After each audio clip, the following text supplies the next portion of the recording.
Assalamu alaikum wa rahmatullahi wa barakatuhu to all the students of Standard 9th. We are going to deal with the topic the judicial system part 2. So in the last session you must have studied about the different kind of courts, right? So today we are going to deal with subordinate courts. My dear students, let me tell you that I'm not going to read what is there in the slide. I'm just going to give you the basic information. If at all you need to know something, you can just pause the video and have a look at all the slides. So let's begin. Now this word subordinate, children, it means having somebody below. Okay, like president, if president is not there, so who will look after? Vice president. So like that, the word subordinate also. All the main courts cannot handle the cases, right? So some cases can be handled by this subordinate court. So it was held in 1948, urged for independence to subordinate courts. And so finally what happened? Even the function of this was included in the constitution because everything couldn't be handled by the main courts. That is why this subordinate comes. Then children, every state is having subordinate court. Okay, and there are two special kinds. One is the civil court and another one is the criminal court. Now let's study more about the subordinate court. Okay, so the head of this or the in charge of it is called as the chief judge. Okay, and he is appointed by the governor along with all the high court judges. Even he is appointed. Then to become the chief judge, you know what he has to be?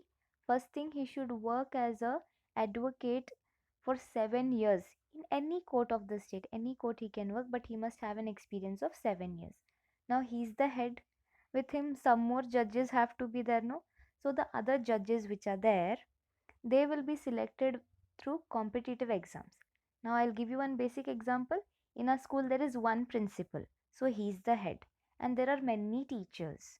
So like that way there is one chief judge and there are many other judges, and they are selected how?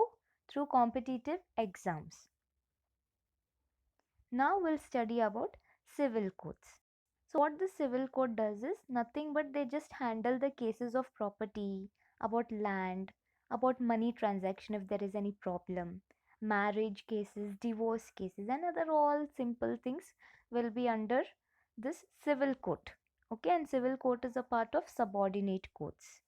And then the district judge, who is the chief judge, no, he handles everything only of that district. Okay, if something happens in Belgaum, no, only the Belgaum chief judge will look after it, not anyone else.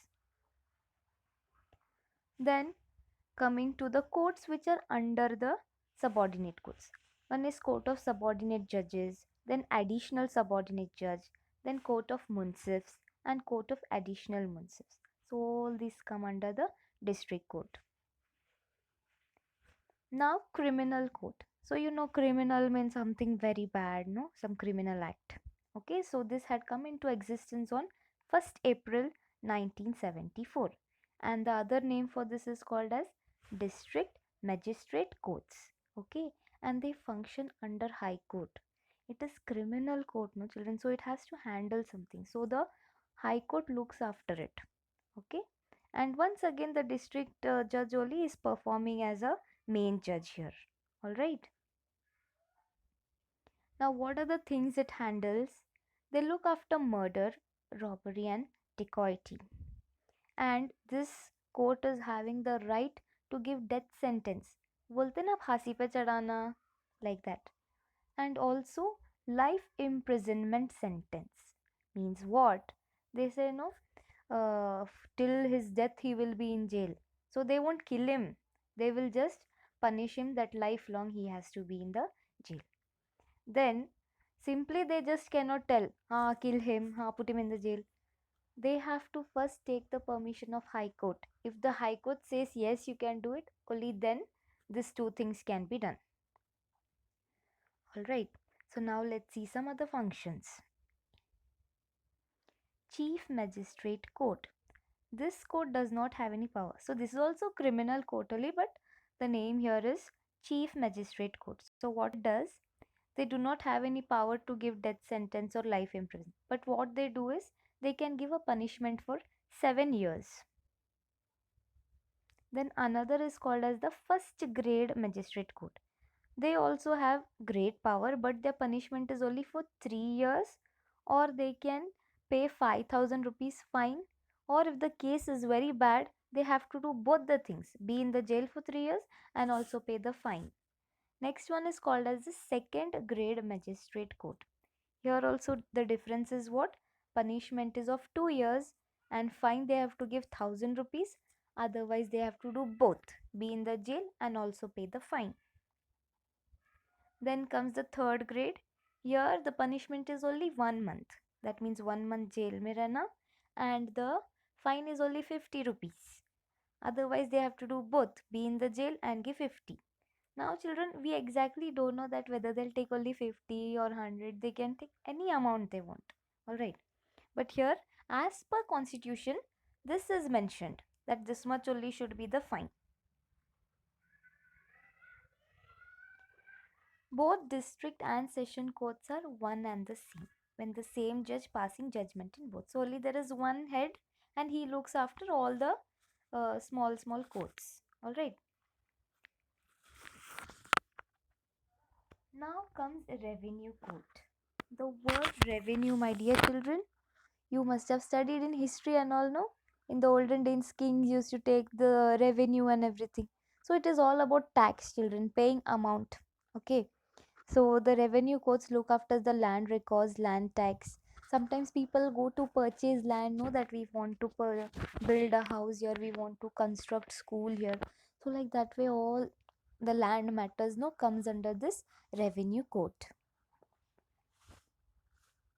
Now under revenue courts, there are again some courts. The one is called as the Tahsildar court. Okay, you must have heard this. It comes under taluk level, and the judge here is, it is the lowest court, children, and the Tahsildar itself is a judge here.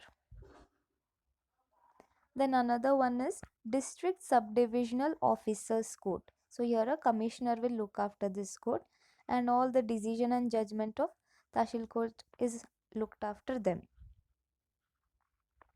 Then district revenue court or district magistrate court.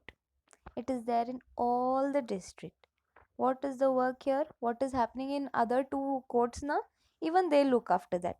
And here the commissioner is different. That is the deputy commissioner is the judge here. Then another is commissioner's court. What they do? Again they look after all the magistrate courts. And here another head is the divisional officer. So all the police people which are there in high post and all, no, they look after this. Then comes the revenue board. This is the highest court dealing with revenue cases. And they have the power of what is going on in revenue court. If there is some problem with the land tax, the amount and all. So all the issues will be looked after this. And then the revenue secretary. Okay, he is the head here, not any other judge. Alright. And again, these revenue board which is there, no, it works under high court only. If any cases, if any step they want to take, they have to talk to the high court first, or the high court will tell them what they have to do. There is another court called as people's court, and it is also called as Lok Adalat. Okay, you can just read this point. It was just started in the year 1985. It is meant for people so that instead of going to court and wasting time, wasting months and all, it is better you can have some small talk and finish the matter. Okay, so in the last point, how it is mentioned, it takes up cases from parties who mutually agree. If there is some problem, no, आपस में बात करके solve करना. Instead of going, put him in the jail, call the police, give him punishment, instead of all these things, you can just go to Lok Adalat and solve the case here. And it is not there in all the states, children. Very few states, one among them even Karnataka comes, and other judges who are practicing, young lawyers, all these are the part of this Lok Adalat. Okay, and they all discuss the case, and they will not take the matter till the court. Okay, only if they are unable to handle, then they will tell them that you can go to the court, otherwise they will handle it there itself. Now the three features are, just have a look here. It lays stress on compromise. Means what? Solve it, understand, and leave it. It is fast and cheap. No money will be wasted. Just आपस में बात करो और case को close. इसलिए क्या बोलते हैं? It is very fast. It reduces the judicial burden on other courts. मतलब simply it'll become a problem, no, going to other courts and complaining and crying and all those things. So simply it won't reach till there. In Lok Adalat only things will finish.